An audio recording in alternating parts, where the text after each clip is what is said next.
So the 2013 charts of Google's most popular searches in Australia are just in, with the top Google search at number 1 being "What is twerking?", shortly followed by "Who is God?".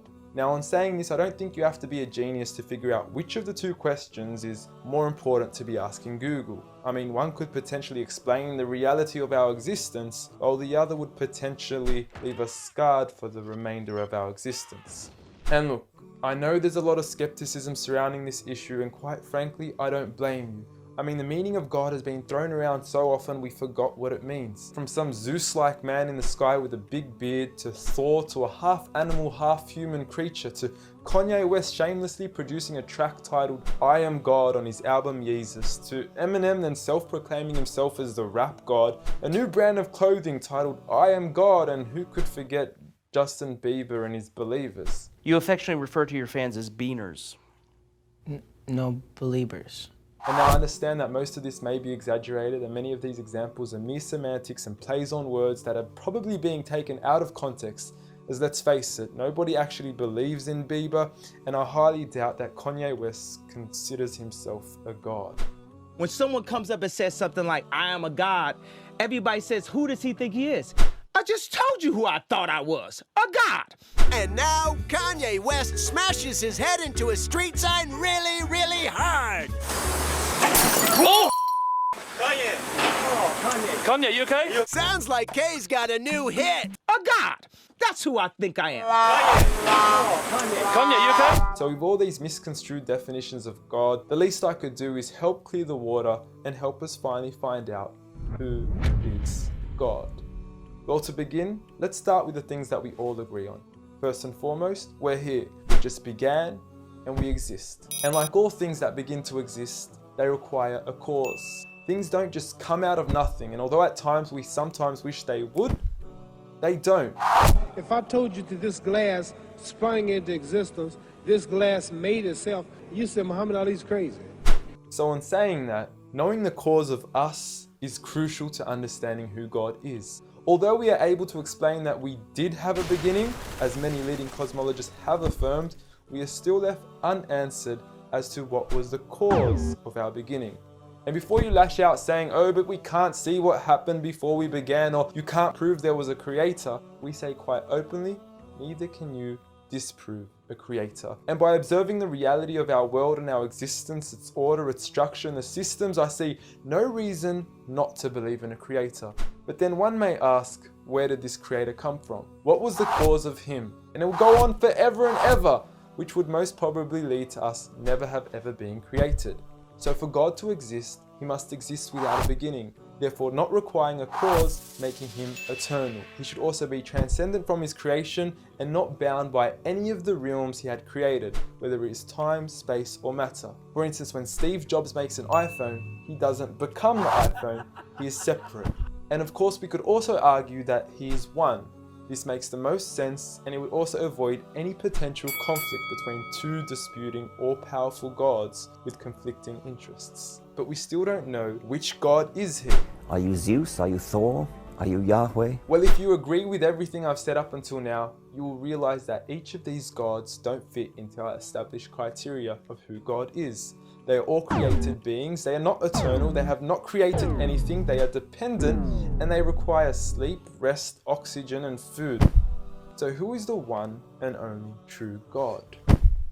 I present to you a God who is one and only, eternal, exists without a beginning, who was uncreated, requiring no cause for himself, yet being the absolute cause and creator of everything else. Allah. A simple definition of God that is logical and rational. There is nothing like him, no man, no creature, nothing imaginable. He is the one who is perfect, although I don't like using the word perfect because our understanding of perfection would never encompass his true essence. He is in control of everything, whereby nothing can harm us unless he wills it. He is the all-knowing, the all-hearing, and unlike our friend Kanye, he is the all-seeing. Many of us would then argue that although these verses do provide a logical and sound concept of God, how do we know that these words are indeed the words of God? Well, first and foremost, the Quran isn't just any book. It was revealed over 1400 years ago as direct revelation from God to the final prophet Muhammad, peace be upon him, and was sent as the most eloquent piece of literature to before mankind.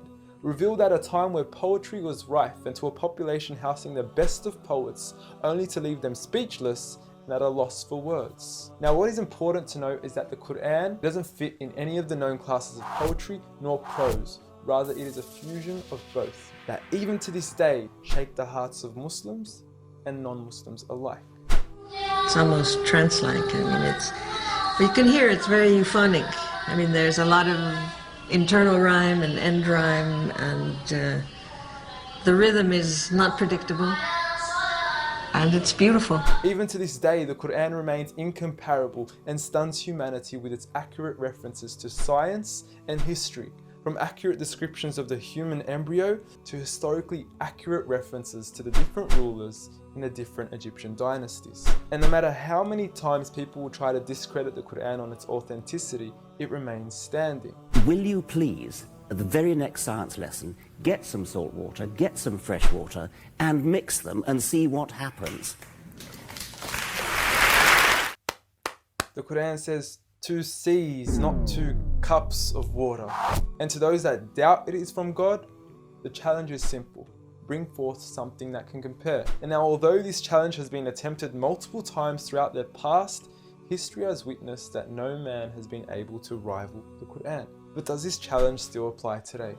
Well, we could surely put it to the test, and who better to choose than the self-proclaimed rap god. Call yourself the rap god. Eminem, dubbed the best of his time, being incomparable with anyone in his league. The last thing the world needs is another me. Now, if we compare the works of Allah with the works of Eminem, we are left with this. Slickety gibbity hippity hip hop, rappity rap, packing a mac in the back of the act, pack back rap yak yakety yak yak at the exact same time I attempt these lyrical acrobat stunts. Look, content-wise, I don't know. However, we can't deny that lyrically he is impressive. He has rhythm, rhyme, style, alliteration, and assonance. A short video online even indicates that in one of his songs he almost made every second to third word rhyme. But how does he compare with the Quran's smallest chapter of 3 verses, Surah Al-Kawthar? Now, in just 10 words, Allah is able to use over 30 linguistic and rhetorical devices, including emphasis, multiple meaning, grammatical shift, word order and arrangement, ellipsis, conceptual relatedness, intensification, choice of words, repetition, intimacy, exaggeration, and prophecy, along with many, many more. What's also important to note is that the linguistic devices in the Quran aren't just thrown about randomly. For instance, Allah would use palindromes strategically to describe the terms glorify your Lord and the orbiting of planets, as though both processes are occurring continuously, non-stop, one after the other. The shortest chapter in the Quran also contains a rhetorical device that no one can compete against nor replicate: prophecy. At the end of the first verse, Allah promises Muhammad, peace be upon him, that he would be given abundant good at a time when he was at one of the lowest points of his life, with a small amount of followers and low social status. He had even just lost his son, and his enemies were taunting him with cut-off lineage and progeny, yet Allah was promising him abundant good at this time. Such was the prophecy of the Quran, and we certainly indeed see its fulfillment today. With the Quran being the most recited, memorized and practiced book across the entire world, with over 1.6 billion followers today from all walks of life.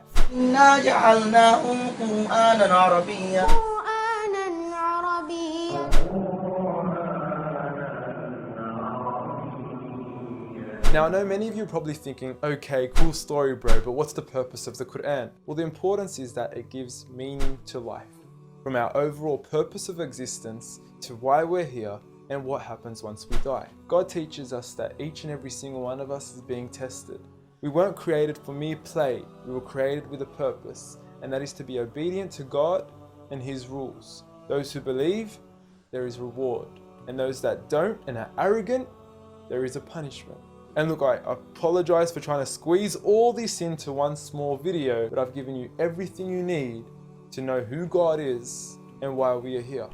So read.